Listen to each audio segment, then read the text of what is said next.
Before we get started with our report, I'll have Chris Compton come up and go through the audit for our books for 2023. Good afternoon. Our reports begin on page 109 in the digestive reports, if you would like to turn there and look at those.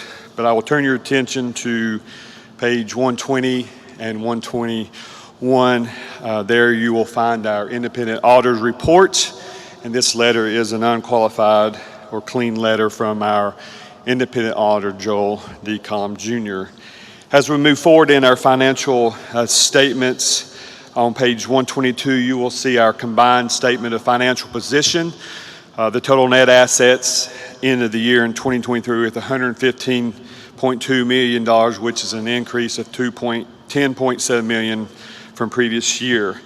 One thing you'll notice about our financial statement that the Board of Retirement does not have any long-term liabilities.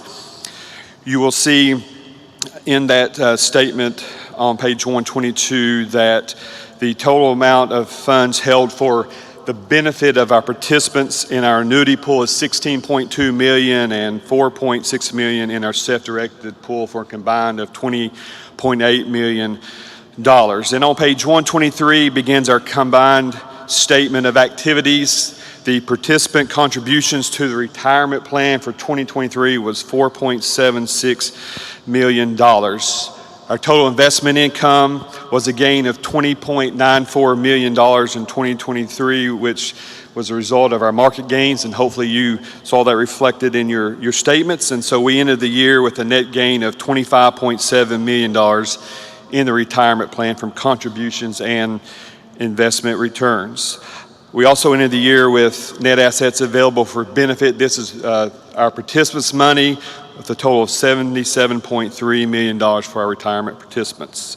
And so our total assets for the retirement side is $113.1 million. And as you move forward to page 125, you'll see our combined statement of cash flows. And just wanted to point out a couple of things there under our operating activities. There was $735,000 transferred to our annuity pool and a $717,000 transferred to our self-directed pool for a total of $1.5 million of participant funds that stayed in our plan that we can manage for the retirement benefits of our participants. Under the financing activities section, you'll see that we distributed last year $939,000 in self-directed benefit payments and $1.44 million in annuity benefit payments for a total of $2.37 million in benefit payments of participants' money in 2023. On page 126 begins our notes section, so if you like good reading, I'd turn your attention to that. But the notes are normal and consistent with prior years, but on page 10 you'll see our liquidity and availability, and our office has $1.79 million in operational assets. On page 136, you'll find our 2023 operating budget versus actual, plus our proposed budget for 2025. And we are proposing a budget of $891,000, which is just a slight increase of $35,000 for previous years. Thank you.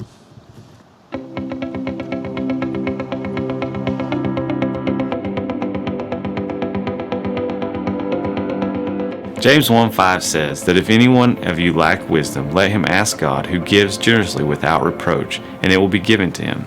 As we walk through 2023 and starting out this year, that verse has come to mind repeatedly. When markets are down like they were in 2022, it is easy to be on guard and to move cautiously.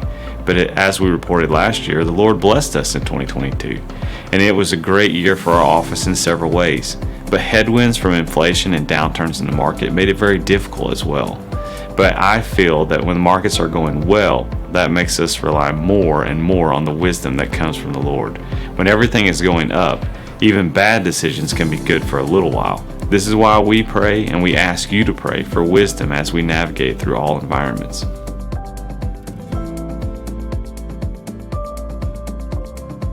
"2023 was a positive year for our office again. We had new record retirement contributions added to our plan last year, bumping our 8-year average up to $3.7 million in retirement contributions.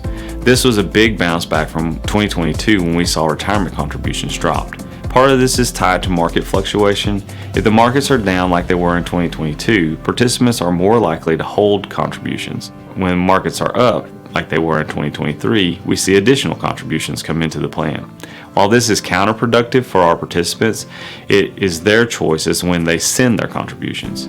We continue to educate our participants on remaining consistent with their retirement contributions through the ups and downs in the markets so that they will average out the best return on their investments, rather than buying high and not purchasing when investments go on sale like they did in 2022. We have seen a 53% increase in our yearly average of new retirement contributions over the last 8 years. 2023 was our second highest year in new enrollments with 142, surpassing what we were able to do in 2022, which was our previously second highest year. We have added focus to large employer groups like schools, daycares, and large staff churches to continue to grow our participant base.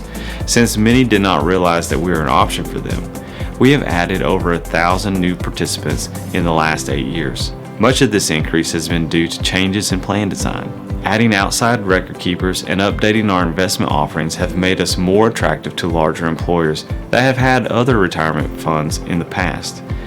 We are continuing to transition groups who are using other providers to switch to us because our services and our returns have outperformed what they had previously had, as well as us being the denominational plan. While total contributions were down from previous years, much of which had to do with our institutional investment accounts. In 2021 and 2022, we had massive deposits from our institutions. In 2023, we saw a few of those institutions need to make large withdrawals from their investments. For us, while we would like to have more assets under management, big drawdowns like this do not limit what we are able to do for our participants, which is our main focus. We are still seeing quite a bit of interest in our institutional investment accounts. We have had multiple conversations with different churches and ministries about starting accounts for their future ministries.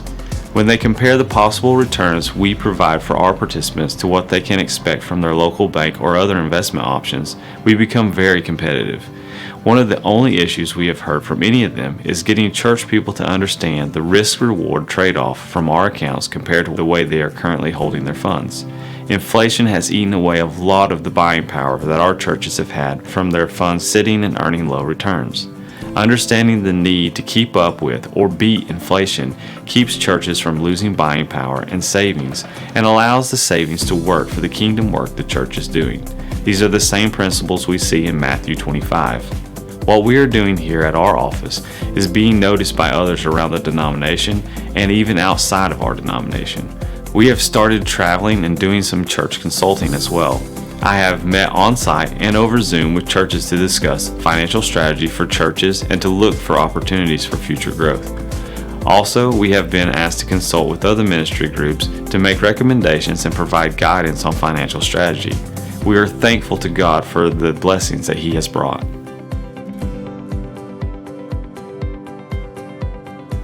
For settlements in 2022 and 2023, we continue to see more funds cash out and roll over than participants moving into our annuity or self-directed pools.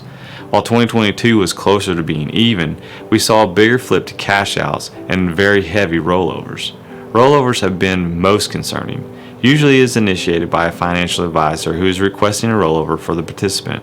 While we try to advise the participant on what they will be giving up if they were to roll over funds from a 403(b)(9) to an IRA with the loss of housing allowance for ordained ministers, as well as our annuity program that pays 100% for surviving spouses in our joint annuity option, an uncommon benefit in the annuity plan world, it is ultimately their decision.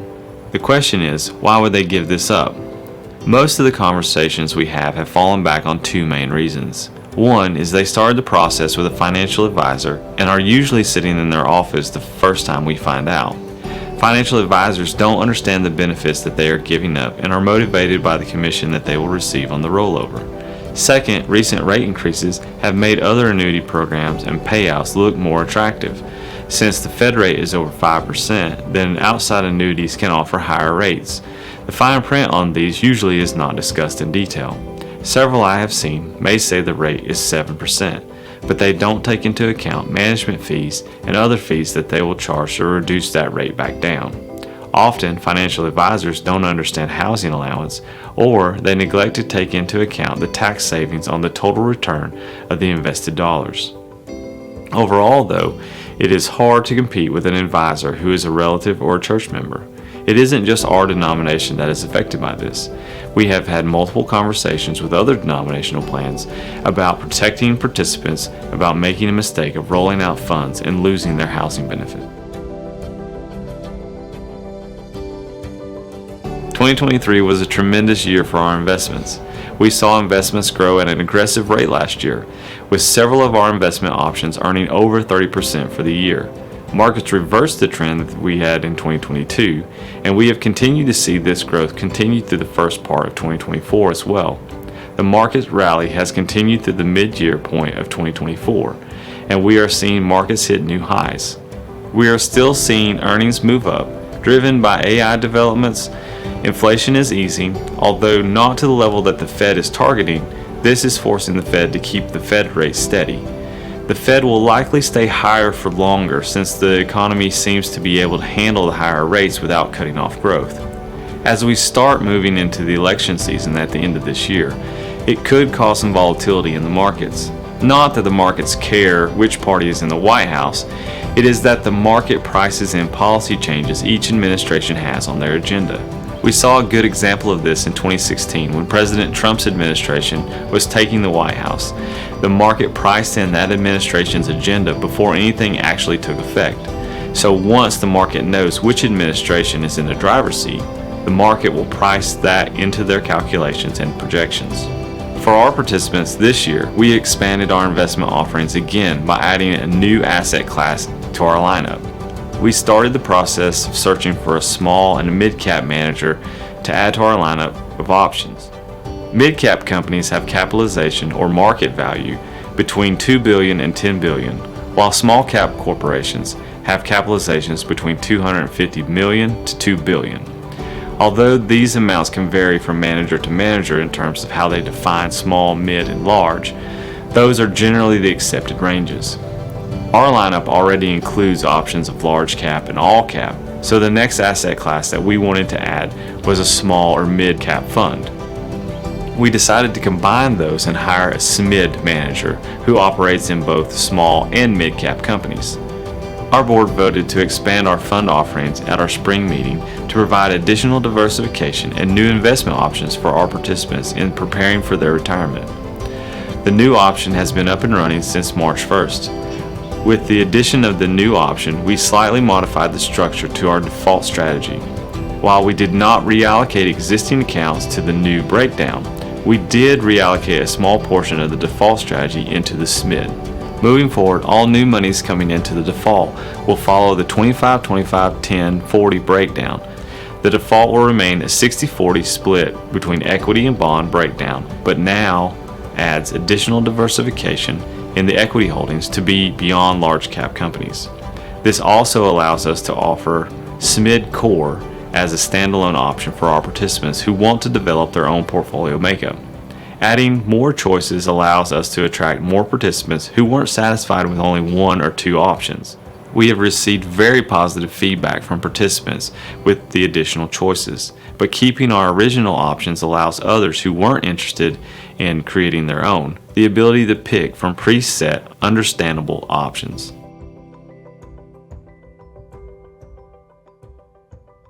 We also made an update to our set rate fund this month. When we established our set rate fund in 2021, the goal was to grow and extend this fund to the point that we could have an attractive rate set. 2022 held back a lot of our efforts, with the Fed increasing rates so quickly, investments struggled to keep up. And in 2023, as markets rebounded, it created opportunities for the fund. In the long run, the Fed raising rates will play in our favor as bonds will be able to pick up more return and provide us with better baseline for our portfolios. The consensus is that everyone is expecting the Fed to cut rates sometime in 2024 unless inflation remains sticky, as it has been so far this year. Again, we are expecting the Fed to continue the approach of higher for longer. This allows us opportunities to make adjustments to our set rate fund that will benefit our participants. Because of the rebound in 2023, the board approved us to increase the set rate fund. And in July of 2024, we are increasing the rate by 100 basis points, bringing it up from 2% to 3%. We are focusing more on protection than anything else with this fund. Increasing the rate of return will make the fund more attractive for our participants and institutions that are looking for a stable investment for their funds to grow, but not be subject to the volatility of the market. The move brings us much closer to the current inflation rate of 3.3% and above the Fed's target of 2% once things normalize in the economy. With all the changes we have made to our investment options over the last few years, participants are able to select a portion of their portfolio to be in the set rate fund or one of our other pre-allocated models, or they can create their own breakdown of asset classes from our customized menu of options. For many participants, this is very attractive, allowing them to focus on a growth portfolio while allowing others to focus mainly on protecting the assets they have accumulated for their future ministry, along with the ability to be able to switch between a wide range of options.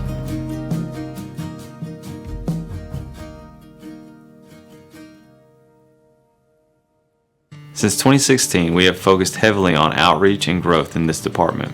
When the executive office started their 3 for 30, we were able to lay out our goals we have already been working on into the overall plan. Our 3 for 30 goals are to increase the average account balance of our participants, to increase the percentage of participating denominational employers, and to expand financial opportunities for our Free Will Baptist churches. In 2016, we had just surpassed $54 million in assets under management. Now we are over $120 million. If you look at our overall growth of assets under management, we have averaged around 14% growth per year over the last 8 years. We have grown the number of participants in the plan to over 1,800. Even though we are still top heavy with participants in the retirement zone, age 59 and over, our average age is still hovering around 51. We have increased the average account balance to over $46,000, even with adding over 1,000 new participants over the last 8 years. 8 years is not a long time for an individual to build a retirement account. While this is well below where our participants should be for their average account balance, it is up almost $11,000 from where it was just a few years ago. We continue to work on our goals. While the Lord has truly blessed our office, we believe He is not finished with us or our participants yet. We are continuing to focus on schools and large employers using our plan, while also servicing the churches where a pastor may be their only employee. The changes we have made to our plan over the last several years have made us more attractive to churches and organizations that didn't use us before. We have had growing interest in our institutional investing program and continue to add more accounts as churches and organizations are seeing the benefit of long-term ministry planning. We're also working on partnering with our national and state agencies in order to serve our denomination and our participants better. Working with our Free Will Baptist colleges, teaching classes and seminars to our college students, working with NAM to partner in their boot camps, and working to gain access to potential participants who may attend 1 or 2 events but not take advantage of other events the denomination puts on. We are also trying to get up with each state to see what we can do to partner with them to provide resources at their events as well.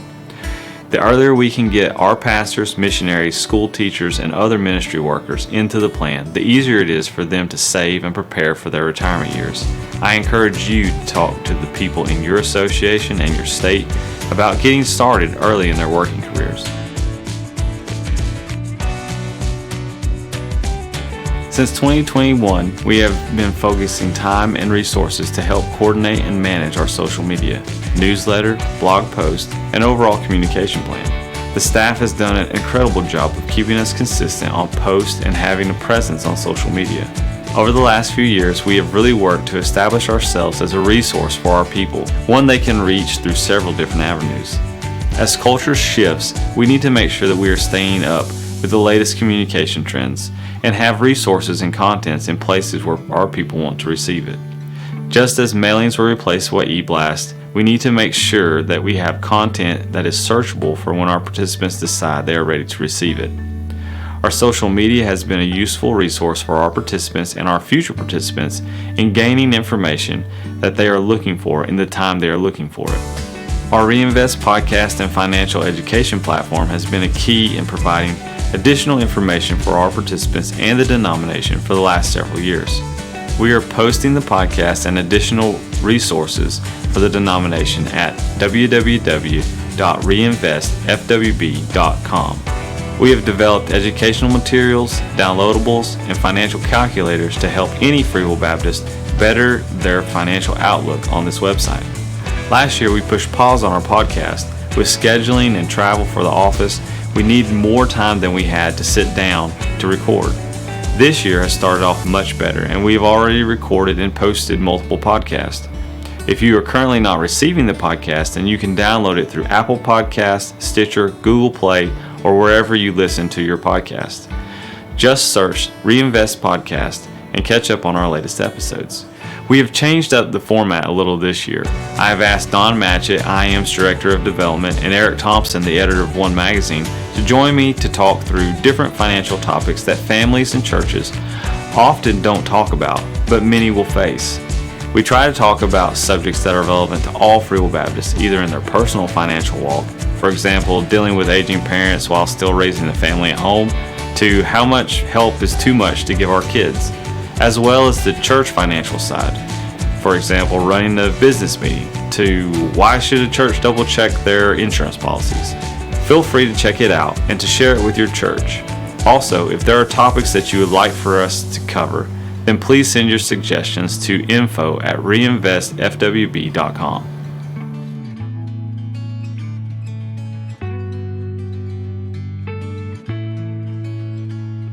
The Church Alliance provides us with an update on what policies are coming through Washington.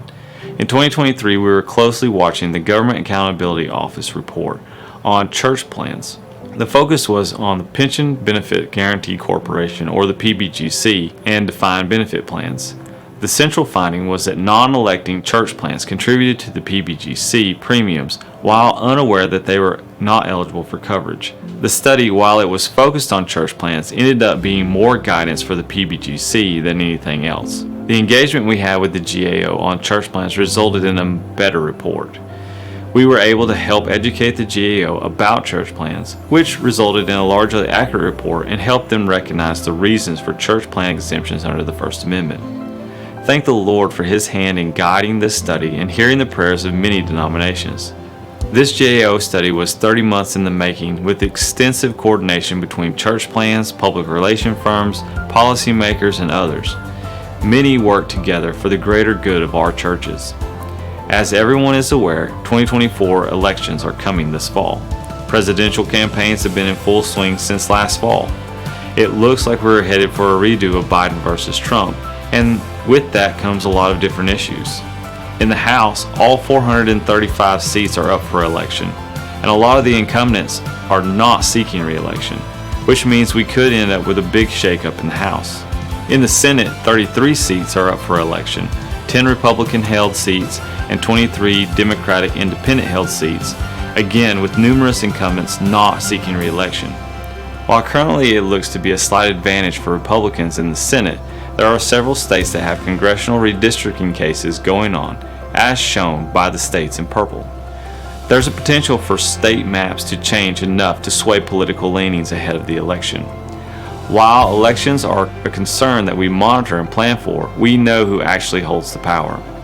But elections mean that the people we work with in Washington do change, and priorities with them. Keeping church-related issues in front of whoever's in office is the main driver of the Church Alliance and the reason that Free Will Baptists need to have representation in the group. You can see some of the key priorities from the Church Alliance listed here. The Church Alliance also spends a lot of time in relationship building and strengthening with our allies in Washington.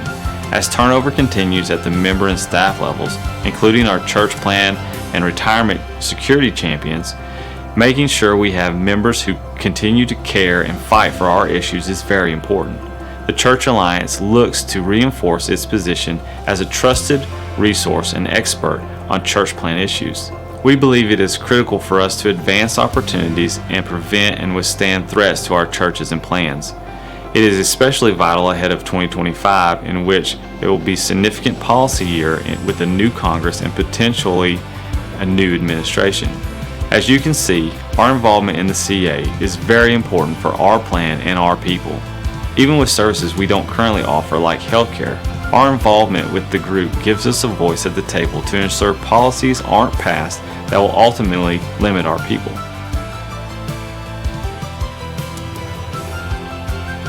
I am genuinely thankful for this department and the work that the Lord has entrusted us to do for our denomination.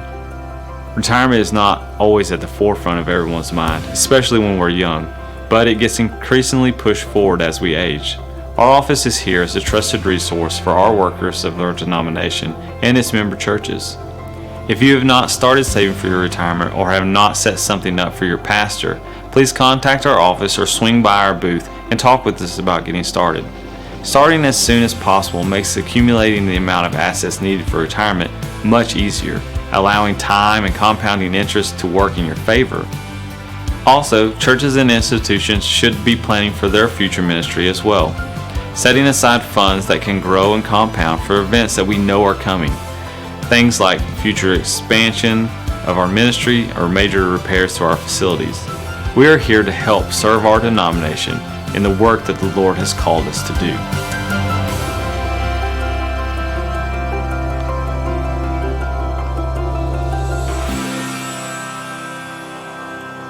Thank you, Brother Moderator. That is our report.